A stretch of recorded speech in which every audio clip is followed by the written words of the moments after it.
여호와의 율법은 완전하여 영혼을 소성케 하고 여호와의 정근은 확실하여 우둔한 자로 지혜롭게 하며 여호와의 교훈은 정직하여 마음을 기쁘게 하고 여호와의 계명은 순결하여 눈을 밝게 하도다.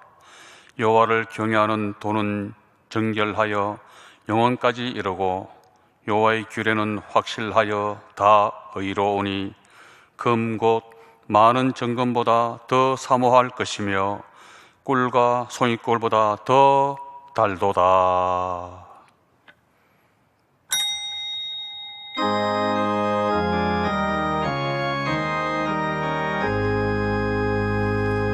만복의 근원 하나님 온 백성 찬송 드리고 저 천사여 찬송하세. 찬송 성부 성자 성령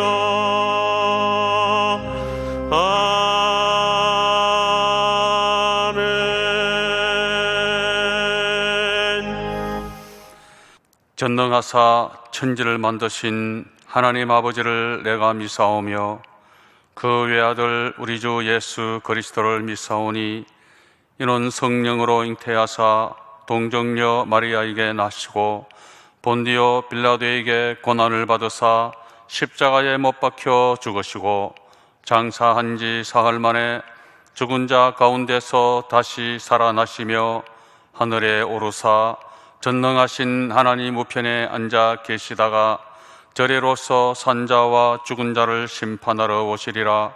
성령을 믿사오며 거룩한 공회와 성도가 서로 교통하는 것과 죄를 사하여 주시는 것과 몸이 다시 사는 것과 영원히 사는 것을 믿사옵나이다. 아멘. 김애연 교수님의 특송이슬 후에 당회장 조무사님께서 요한복음 강해로 말씀해 주시겠습니다.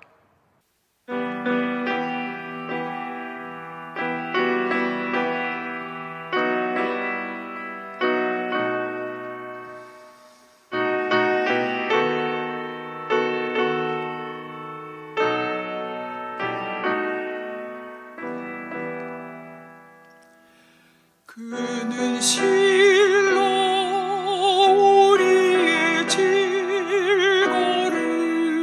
지고 우리의 슬픔을 당하였거늘 우리는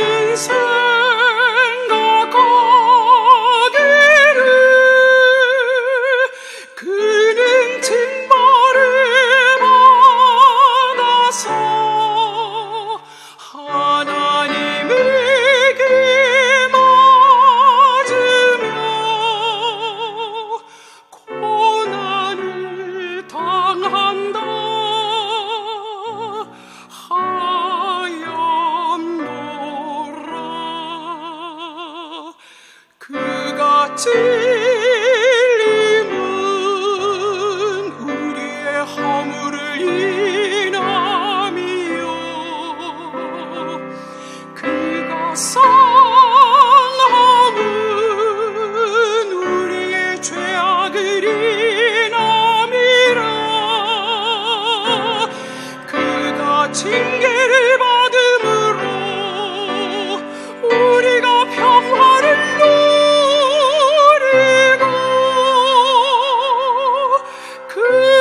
채찍에 맞아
성령께서 우리 가운데 계십니다.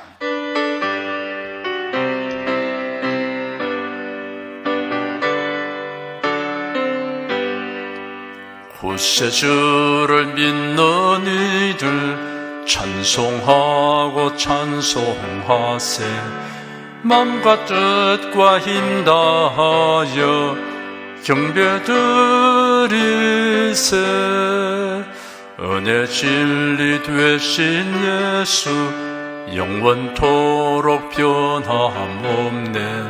성도들아 주를 믿어 길이 섬기세.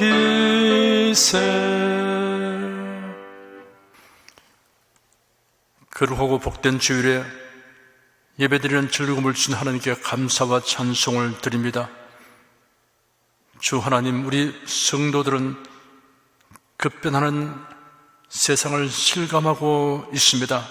정치, 경제, 사회, 문화, 심지어 교회의 상태가 급속하고 크게 변동되고 있습니다. 그것도 나쁜 방향으로 변하고 있습니다.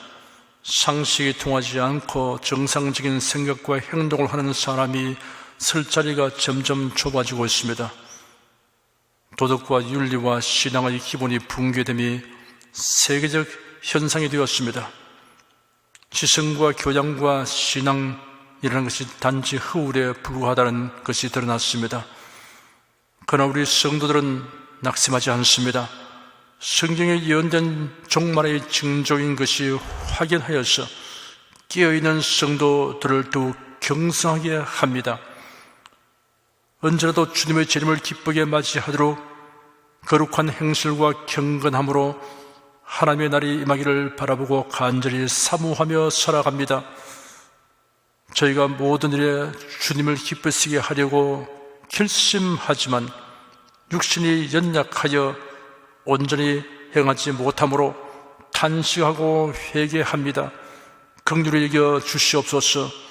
성령께서 우리의 연약함을 도와주셔서 강한 의지와 실천력을 가지게 하여 주시옵소서.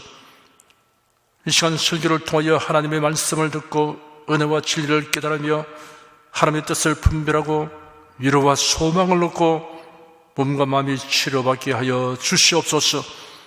우리 성도들이 거처하는 곳과 모든 예배당에 예수님 보혈의 은총과 성령의 능력이 충만하게 하여 주시옵소서.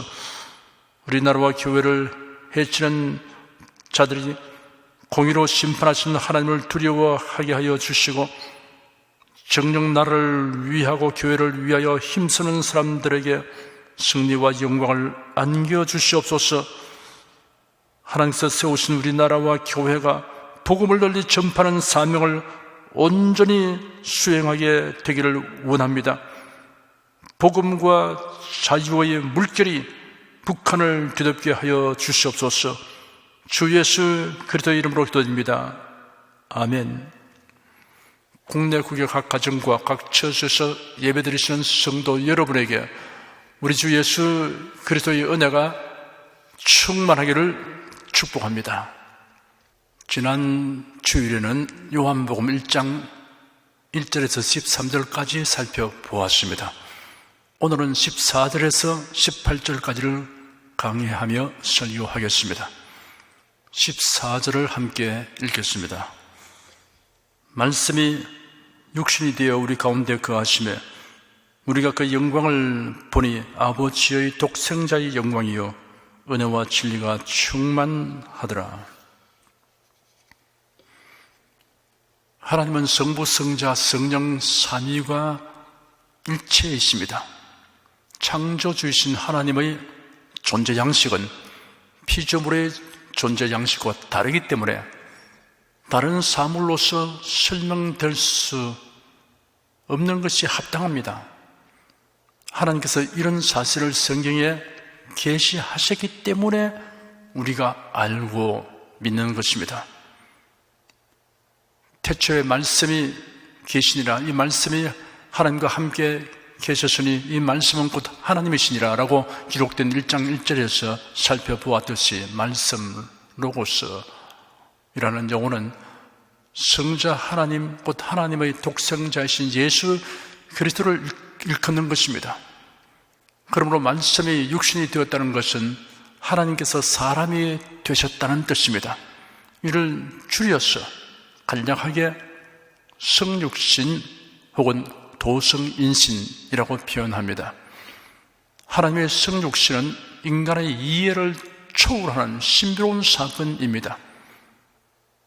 알렉산더 대왕에 의하여 광대한 지역이 헬라의 언어와 사상과 문화의 영향을 깊이 받은 정도로 그들이 로마가 세계를 지배하였어도 헬라 문명의 영향력은 여전하였습니다. 헬라인들은 하나님께서 사람의 몸을 입으시고 세상에 오시다는 것은 도저히 받아들일 수 없었습니다. 그들에게는 가현설이 설득력을 가지고 있었습니다. 가현설이란 그리스도께서 실제로 사람이 되신 것이 아니라 단지 사람인 것처럼 사람들에게 보이도록 행동했을 뿐이다라는 논리입니다. 예수님은 동정자의 몸에 성령으로 잉태되어 사람의 모양으로 세상에 오신 하나님의 독생자이십니다. 예수님은 실제로 우리와 같은 몸을 가지시고 33년 동안 이 지상에서 활동하셨습니다. 배고픔과 피로와 고통을 느끼셨습니다. 희로애락을 느끼셨습니다. 그러나 죄는 없었습니다. 히브리서 4장 15절에 기록되기를 우리에게 있는 대제사장은 우리 연약함을 체휼하지 아니하는 자가 아니요 모든 일에 우리와 한결같이 시험을 받은 자로 되 죄는 없으시니라 하였습니다. 우리가 그 영광을 보니 아버지의 독생자의 영광이요 은혜와 진리가 충만하더라라는 말씀에서 그 영광이라는 말은 하나님의 임재와 관련되어 있습니다. 성경에는 하나님께서 임재하셨다는 말을 하나님의 영광이 나타나셨다라고도 표현하였습니다. 누구든 예수님을 진실하게 알게 되면 예수님에게서 하나님의 임재를 느끼게 되어 나의 주님, 나의 하나님이라고 고백하게 됩니다. 예수님의 제자 중에 하나인 도마는 부활하신 예수님이 제자들이 모인 곳에 오셨다가 떠나셨다는 다른 제자들의 말을 듣고 내가 그 손의 못자국을 보며 내 손가락을 그 못쪽에 넣으며 내 손을 그 옆구리에 넣어보지 않고는 믿지 아니하겠노라 하였습니다. 8일을 지나서 제자들이 다시 집안에 있을 때 도마도 함께 있었고 문들이 닫혔는데 예수께서 오셔서 도마에게 네 손가락을 이리 내밀어 내 손을 보고 네 손을 내밀어 내 옆구리에 넣어보라. 그래하고 믿음 없는 자가 되지 말고 믿는 자가 되라고 말씀하셨습니다. 그 순간 도마는 나의 주시며 나의 하나님이십니다 라고 말했습니다. 예수님에게서 하나님의 임재를 느꼈던 것입니다. 그리스도인이란 예수님이 하나님이신 것을 알게 된 사람이다 라고 말할 수 있습니다. 그리스도인은 예수님에게서 하나님의 독생자의 영광을 인식하게 된 사람입니다. 성도들은 자신의 은행으로 인해 다른 사람이 예수님에 대하여 긍정적 태도를 가지게 되고 예수님을 연상하게 되고 예수님에게로 나오게 되며 예수님이 하나님이신 것을 알도록 영향을 미쳐야 합니다. 하지만 우리 모두 작은 예수가 되자라는 구호는 적절하지 않습니다. 우리가 예수님을 본받아 살아가자라는 의미라고 설명한다 하여도 작은 예수가 되자라는 말은 합당하지 아니한 이유는 분명합니다. 예수님은 구세주이시며 하나님이시기 때문입니다. 본문에 예수님을 가리켜 은혜와 진리가 충만하더라 하였습니다. 예수 그리스도는 우리에게 은혜에 대하여 가르치신 분이 아니시고 예수님 자신이 은혜이십니다. 또한 진리에 대하여 가르치신 분이 아니시고 예수님 자신이 진리이십니다. 여러분과 저는 은혜와 진리에 대하여 전하는 자일 뿐입니다. 우리가 가진 은혜와 진리는 우리 자신에게서 나온 것이 아니라 예수 그리스도로 말미암아 공급되었고 그리고 계속 공급되는 것입니다. 은혜와 진리는 불과 분리적으로 연합되어 있습니다. 은혜와 진리 이 두 단어 사이에 있는 와라는 낱말은 보통의 접속사 이상으로 생각해야 할 것입니다. 이는 결코 분리될 수 없는 것입니다. 은혜와 진리는 하나의 충만 안에 연합되어 있습니다. 은혜는 온전히 진정한 것이고 진리는 전적으로 은혜로운 것입니다. 예수를 떠나서는 어디에서도 진정한 은혜가 없고 은혜로운 진리가 없습니다. 예수 그리스도의 은혜는 진리에 어긋남이 없는 은혜이며 그 진리는 은혜로 충만한 진리입니다. 은혜란 말의 성경 원어는 카리스입니다. 그 의미가 여러 가지 있습니다. 첫째는 사물 속에 포함되어 있는 아름다운 품성이 그것을 듣거나 보는 사람에게 기쁨을 줄 때 이것을 은혜라고 불렀습니다. 그 후로 세월이 흘러감에 따라 그 의미는 좀 더 광범위하게 되어 사물의 아름다움뿐만 아니라 아름다운 일이나 행동이나 생각이나 웅변이나 사람까지도 은혜라는 말로 부르게 되었습니다. 둘째는 전혀 보수나 갚아줄 것을 조금도 기대하지 않고 오직 넘치는 자선의 동기에서 호의를 베풀 때 그것을 은혜라고 말했습니다. 셋째는 통상적인 생각이나 행위를 훨씬 뛰어넘은 미덕을 행함으로 찬양받을 만한 일을 보고 감탄하며 은혜라고 말했습니다. 신약 성경에서 은혜란 말이 직설적이로건 암시적으로건 압도적으로 그리스도와 연관되어 사용하고 있습니다. 은혜는 예수 그리스도의 성육신과 대속의 죽음과 승리의 부활로 말미암습니다. 그러므로 은혜란 바로 예수 그리스도를 의미하고 예수 그리스도는 은혜를 의미합니다.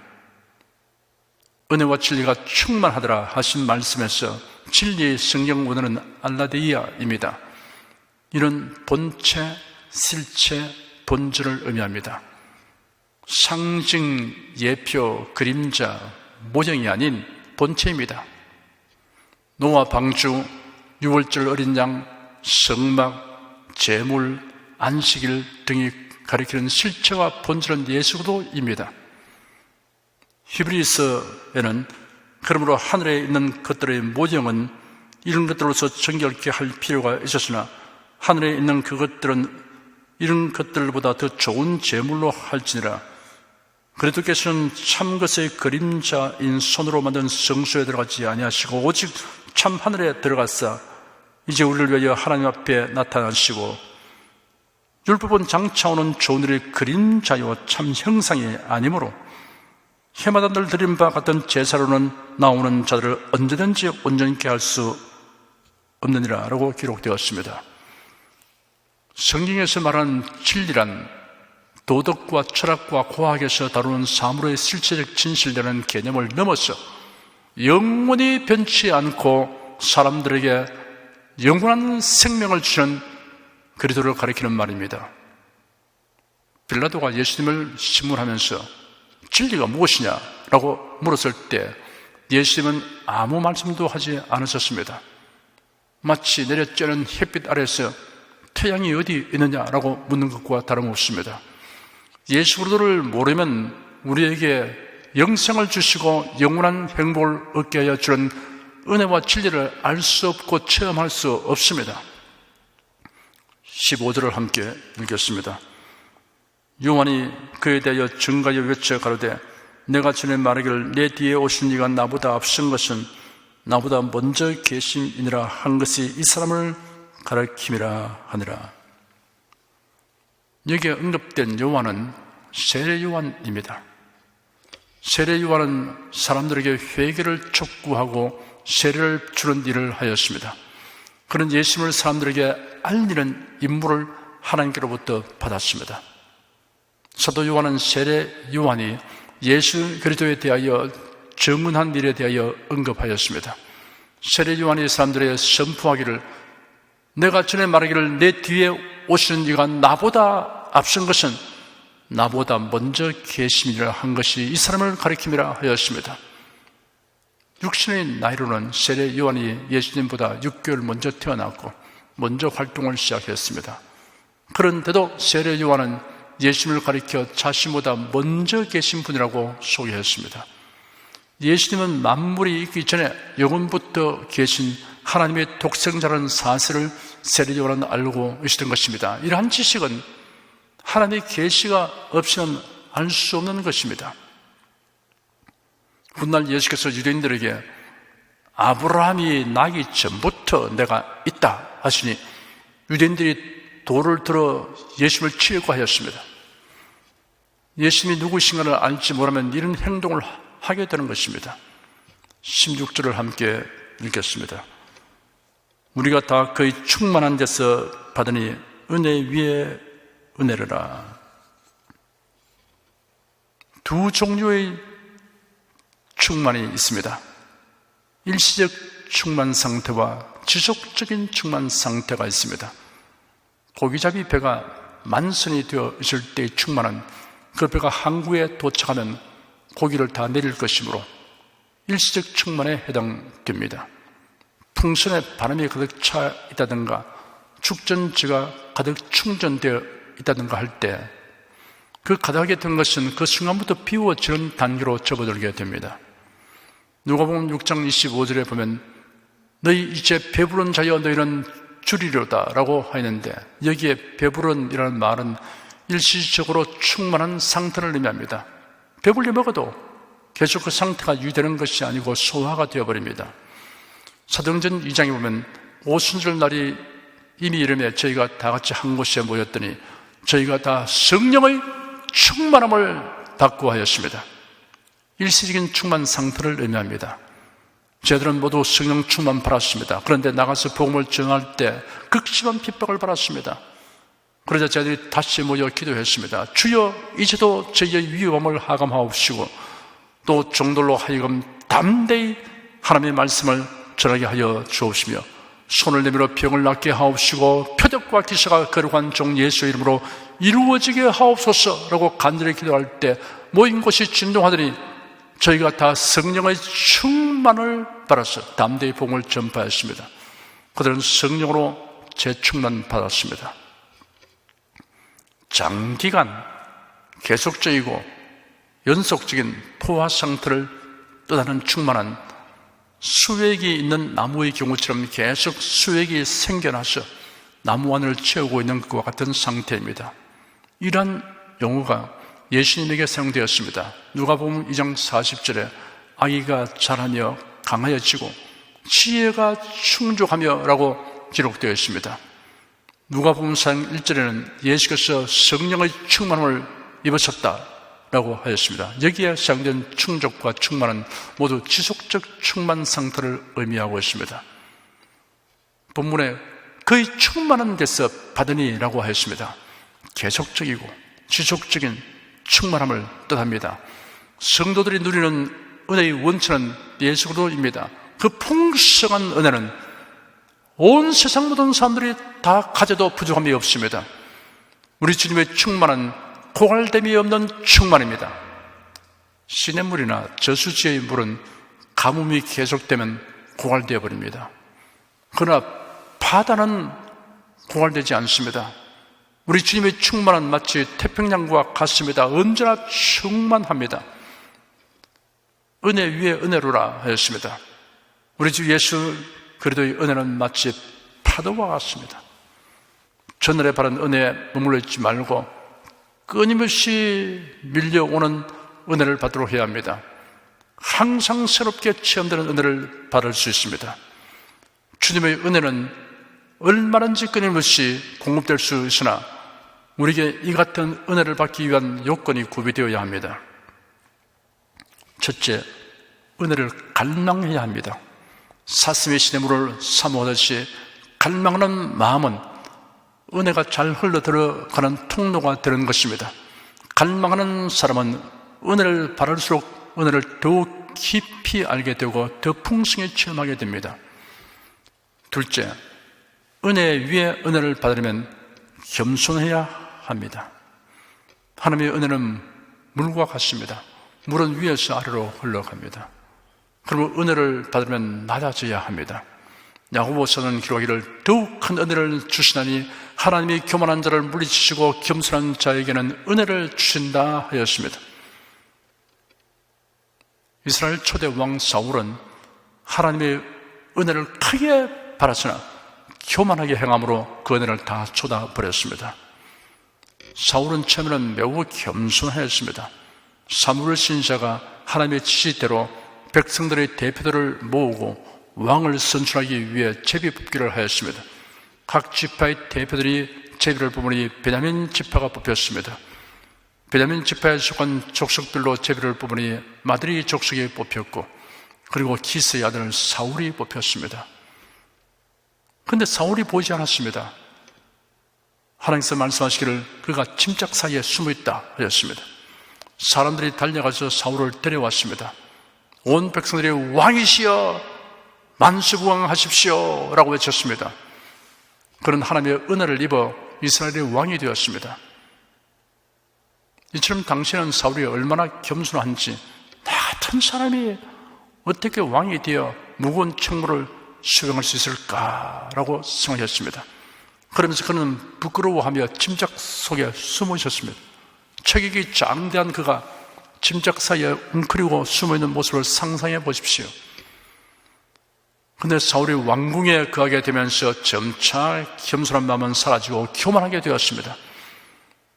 자기가 능력이 있어서 왕이 된 것처럼 행동했습니다. 그래요, 하나님의 명령도 자기 생각대로 재단해 버렸습니다. 하나님의 명령을 자기 마음대로 취사 선택했습니다. 그뿐 아니라 무당에게 가서 앞나라의 일을 묻는 지경까지 갔습니다. 결국 그는 하나님께서 주신 은혜를 다 쏟아버렸고 하나님께 버림받았습니다. 여러 해 신앙생활을 하면 어느 날부터 이제는 다 된 것처럼 생각하여 교만해지는 사람이 있습니다. 그리하면 더 이상 은혜를 받지 못하고 받은 은혜조차 쏟아버립니다. 어떤 사람은 신앙생활의 연륜이 더할수록, 성경을 알면 알수록, 설교를 들을수록 은혜 위에 은혜를 받는 사람이 있습니다. 항상 겸손하기 때문입니다. 낮아진 마음을 가지면 은혜가 부어질 공간이 확보됩니다. 셋째, 은혜 위에 은혜를 받으려면 마음을 열어야 합니다. 하나님의 은혜는 빛과 같습니다. 빛은 커튼을 열어 놓은 창을 통하여 쏟아져 들어갑니다. 그러므로 은혜를 받으면 마음을 열어야 합니다. 마음을 열기 위하여 먼저 입을 열어야 합니다. 회개의 입을 열어야 합니다. 찬양의 입을 열어야 합니다. 기도 입을 열어야 합니다. 믿는 것을 입을 열어 시인해야 합니다. 제가 가진 모든 것이 주님의 은혜입니다. 하나님께 영광 돌립니다 라고 말하십시오. 설교를 들을 때 여러분이 입을 열어 아멘 하면 은혜 위에 은혜를 받게 됩니다. 마음속으로 말하든 소리내어 말하든 아멘으로 화답하십시오. 은혜 위에 은혜란 있는 자에게 더 주시는 은혜입니다. 하나님은 있는 자에게 더 주신다고 하셨습니다. 바른 은혜로 인하여 감사하는 자에게 은혜 위에 은혜가 더하게 됩니다. 17절을 함께 읽겠습니다. 율법은 무엇으로 말미암아 주신 것이요 은혜와 진리는 예수 그리스도로 말미암아 온 것이나. 예수 그리스도라는 명칭이 요한복음에서는 여기에 처음 나옵니다. 지금까지는 말씀, 생명, 빛이라는 용어로 표현했으나 이제는 직접적인 명칭을 사용하였습니다. 지금까지 언급한 모든 것이 예수 그리스도에게 적용되는 것입니다. 율법은 모세를 통하여 사람들에게 주신 것이지만 은혜와 진리는 예수 그리스도를 통하여 온 것입니다. 모세와 율법은 하나가 아닙니다. 모세는 율법을 전달한 전달자에 불과합니다. 그러나 은혜와 진리는 예수님과 하나입니다. 예수는 은혜와 진리의 전달자나 매개체가 아니라 은혜와 진리 그 자체입니다. 예수님을 떠나서는 은혜가 없고 진리가 없습니다. 18절을 함께 읽겠습니다. 본래 하나님을 본 사람이 없어되 아버지 품속에는 독생하신 하나님이 나타내셨느니라. 일찍이 아무도 하나님을 보지 못하였다고 하였습니다. 아담, 에녹, 노아, 아브라함, 모세 등은 하나님을 직접 본 적이 있지 않은가라는 질문이 생길 것입니다. 그들은 나름대로 하나님을 보았다고 할 만큼 특이한 체험들을 하였습니다. 그러나 그 모든 경우에 하나님께서 음성이나 천사나 나그네 등의 모습으로 자신을 나타내 보이셨습니다. 예수님은 하나님이십니다. 그러나 삼위일체 가운데 한 위가 되심으로 아버지 하나님과의 관계에서 아버지 품속에 있는 독생하신 하나님으로 형용하였습니다. 예수님의 은행은 모두 하나님의 품성을 나타내고 있습니다. 예수께서 제 아들에게 이렇게 말씀하셨습니다. 내가 곧 길이요 진리요 생명이니 나로 말미암지 않고는 아버지께로 올 자가 없느니라. 너희가 나를 알았다면 내 아버지도 알아들 것이다. 이제부터는 너희가 그분을 알고 또 보았다. 빌립이 이르기를 주님 저희들에게 아버지를 보여주시옵소서. 그리하면 저희가 만족하겠습니다 하였습니다. 예수께서 그에게 말씀하시기를 빌립아 내가 이렇게 오랫동안 너희와 함께 있었는데 네가 나를 알지 못하느냐? 나를 본 자는 아버지를 보았는데 어찌하여 너는 말하기를 아버지를 보여주시옵소서라고 하느냐? 내가 아버지 안에 있고 아버지는 내 안에 계심을 네가 믿지 않느냐? 내가 내게 하는 말들은 내 스스로 하는 것이 아니라 아버지께서 내 안에 계시면서 그의 일들을 하신다. 내가 아버지 안에 있고 아버지께서 내 안에 계심을 믿으라. 그렇지 못하겠던 내가 하는 그 일들을 인하여 믿으라 하였습니다. 죄인으로 살다가 죽은 후에는 멸망하게 될 사람들을 구원하시려고 예수님이 동정녀의 몸에 성령으로 잉태되어 사람으로 세상에 오셨습니다. 인생들로부터 온갖 멸시 천대를 받아치고 마침내 우리 죄를 대속하시려고 십자가에 못 박혀 피 흘려 죽으셨습니다. 그러나 사망 권세 이기시고 부활하셨으며 승천하셨습니다. 예수는 그를 믿어 구원 얻은 성도들을 위하여 있을 곳을 예비하신 후 그 영원한 곳에서 주님과 영원히 함께 살도록 우리를 데리러 세상에 다시 오신다는 은장을 주셨습니다. 이러한 예수께서 친히 말씀하시기를 나를 본 자는 아버지를 보았다. 내가 아버지 안에 있고 아버지께서 내 안에 계심을 믿으라 하셨습니다. 우리가 듣게 되는 이야기 중에 이처럼 신비하고 놀랍고 감동적인 이야기는 없습니다. 인간의 생각으로는 도저히 믿기지 않는 이 은혜와 진리가 믿어지는 것은 하나님의 택하심으로 된 것입니다. 여러분이 그 중에 포함된 사실로 인하여 무한히 감사하며 기뻐하시기를 축원합니다. 기도하겠습니다. 예수 그리스도로 말미암아 우리가 영원하고 참된 은혜와 진리 안에 살게 된 것을 하나님께 감사드립니다. 이런 은혜와 진리는 세상에 줄 수 없고 빼앗아갈 수 없는 보배인 것을 우리가 압니다. 우리는 질그릇 같으나 이런 보배를 지녔기 때문에 세상을 이기며 살아갈 수 있고 어떤 어려움도 극복할 수 있습니다. 그리고 변동할 수 없는 삶의 의미와 목적을 가지고 살아가게 되었습니다. 우리 모든 성도들이 주님의 충만한 데서 주시는 은혜를 늘 사모하고 갈망함으로 은혜 위에 은혜를 지속적으로 받게 하여 주시옵소서. 주 예수 그리스도의 이름으로 기도드립니다. 아멘. 찬송가 102장 부르십시다.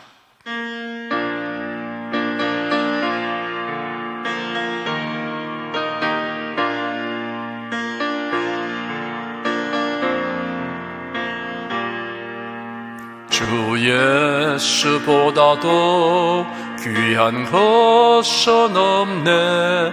이 세상 부귀와 바꿀 수 없네. 영죽을 내 대신 돌아가신 그 놀라운 사랑 잊지 못해 세상 즐거움 다 버리고 세상 자랑 다 버렸네. 주 예수보다도 귀한 것은 없네. 예수밖에는 없네.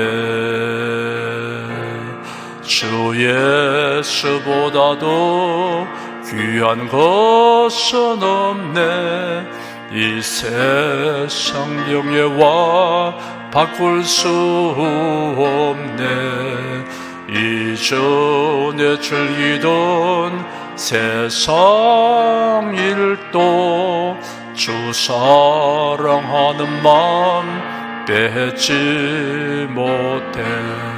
세상 즐거움 다 버리고 세상 자랑 다 버렸네. 주 예수보다도 귀한 것은 없네. 예수밖에는 없네. 주 예수보다도 귀한 것은 없네. 이 세상 행복과 바꿀 수 없네. 유혹과 핍박이 몰려와도 주 섬기는 내 마음 변치 못해. 세상 즐거움 다 버리고 세상 자랑 다 버렸네. 주 예수보다도 귀한 것은 없네. 예수밖에는 없네. 여러분 중에 그리스도인이 아니었으나 지금 하나님의 나라 백성이 되고 하나님의 자녀가 되기를 원하시는 분이나 혹은 지난날 교회 다녔으나 그동안 신앙생활을 하지 아니하신 분은 지금 저를 따라서 신앙 고백 기도를 하시기 바랍니다. 성도 여러분은 자신의 신앙을 견고히 하기 위해서 함께 기도하시기 바랍니다. 하나님 아버지, 저를 불러주니 감사합니다. 예수께서 십자가에 못 박혀 죽으시고 죽음에서 부활하심으로 저희 모든 죄를 사하여 주시고 저를 구원해 주시니 감사합니다. 예수님은 나의 구세주이시며 하나님 믿으며 주님 있음을 믿고 고백합니다. 하나님을 변함없이 경외하고 사랑하고 의지하며 살겠습니다. 복음을 힘써 전하며 살겠습니다. 예수님 이름으로 기도드립니다. 아멘. 여러분 가슴에 손을 얹으십시오. 우리 기도를 응답하시는 하나님을 앙망하시기 바랍니다. 병장한 분들은 아픈데 믿음의 손을 얹으시기 바랍니다. 주 성령께서 우리 가운데 임하여 계십니다. 예수님의 이름으로, 예수님의 권능으로, 예수님의 사랑으로 우리를 치료해 주십니다. 성령의 나타남과 능력으로 기사와 이적을 행하여 주십니다. 나는 너희를 치료하는 여호와임이라. 예수께서 가르치시며 천국 복음을 전파하시며 모든 병과 모든 약한 것을 고치시니라. 너희 중에 병든 자가 있느냐 위하여 기도할지니라. 믿음의 기도는 병든 자를 구원하리니 주께서 저를 일으키시리라. 병 낫기를 위하여 서로 기도하라. 이러한 성경 말씀에 의거하여 우리가 하나님께 신주를 간구하오니 응답하여 주시옵소서. 너희가 얻지 못하면 구하지 않기 때문이라고 말씀하셨으므로 기도하는 담력과 즐거움을 주니 감사합니다. 믿는 자들에게 이런 표적이 따르니 병든 자에게 손을 얹으면 나으리라 하신 약속을 조차 지금 연약하고 병든 것에 손을 얹고 간구하는 모든 성도들에게 하나님의 권능이 임하여 낫게 하여 주시옵소서. 병들어 고통하는 친족과 교우들을 위하여 기도하오니 불쌍히 여기시고 치료하여 주시옵소서. 모든 병과 모든 약한 것을 고치신 예수님께 간구합니다. 상한 몸, 병든 물 고쳐 주시옵소서. 뇌, 구강, 혀, 척수, 갑상선, 임파선, 뼈, 골수, 인대, 관절, 디스크, 근육, 신경, 혈액혈관, 피부를 고쳐 주시옵소서. 시각기관, 청각기관, 심장, 호흡기관, 소화기관, 비뇨기관의 기능에 완전하게 하여 주시옵소서. 예수 그리스도 이름으로 명한다. 병만은 물러가라. 통증과 염증은 나을지어다. 암과 종양은 소멸될지어다. 각종 장애는 치유될지어다. 예수 그리스도 이름으로 명하노라. 지금 낫게 될지어다. 순식간에 나을지어다. 모든 병과 모든 약함은 치유될지어다. 병약의 씩은 제거되고 건강의 씨로 충만하게 될지어다.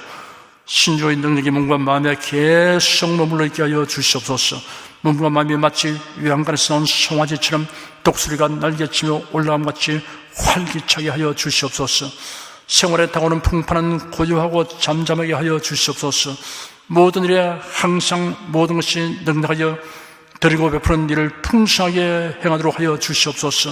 슬픈 일을 당한 성도들에게 주님께서 손 내밀어 붙들어 주시고 주님의 음성을 들려주시옵소서. 슬픔보다 더 큰 위로가 임하게 하여 주시옵소서.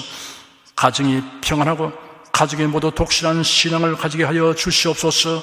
탁월한 지혜와 명철을 주셔서 모든 일을 바르게 분별하고 판단하며 선택할 수 있게 하여 주시옵소서. 어제나 오늘이나 동일하신 예수께서 지금도 우리를 용서하시고 치료하시며 위로하여 주니 감사합니다. 예수 그리스도 이름으로 기도드립니다. 아멘. 내 믿음대로 될지어다. 기쁘고 감사한 마음으로 예물을 드리십시다. 천지 만물을 창조하시고 주관하시는 거룩하신 하나님 아버지, 지난 한 주간 우리를 주님의 돌보시는 은혜 가운데 살게 하시고 오늘 거룩한 주의 날에 성도들이 모여 신령과 진정의 예배를 드리게 하여 주시니 감사합니다. 이 시간 설교를 통하여 은혜와 진리의 말씀을 듣고 깨닫게 하시니 감사드립니다. 우리가 주님의 말씀대로 행하며 살기 원하오니 권능의 손길로 도와주시옵소서. 주님께서 베풀어 주시는 은혜에 감사하며 정성껏 예물을 드리오니 기쁘게 받아 주시옵소서. 우리 주 예수 그리스도 이름으로 기도드립니다. 아멘.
그리스님을 위하여 축복하겠습니다. 하나님께 감사헌금, 11조, 건축헌금, 선교헌금, 전교회 설립헌금을 드렸습니다. 향기로운 예물로 연락해 주시고 우리 소리 모든 삶을 풍성하게 하여 주시옵소서. 예수 그리스도 이름으로 축복하며 기도드립니다. 아멘. 교회 소식 말씀해 드리겠습니다. 다음 주일 4월 4일은 부활절 감사 예배로 드립니다. 기도하고 여러분 하나님의 그 은총이 무엇인지 깊이 생각하면서 또 하나님께 기쁨으로 예물도 드리시기를 바랍니다. 송령 부르겠습니다.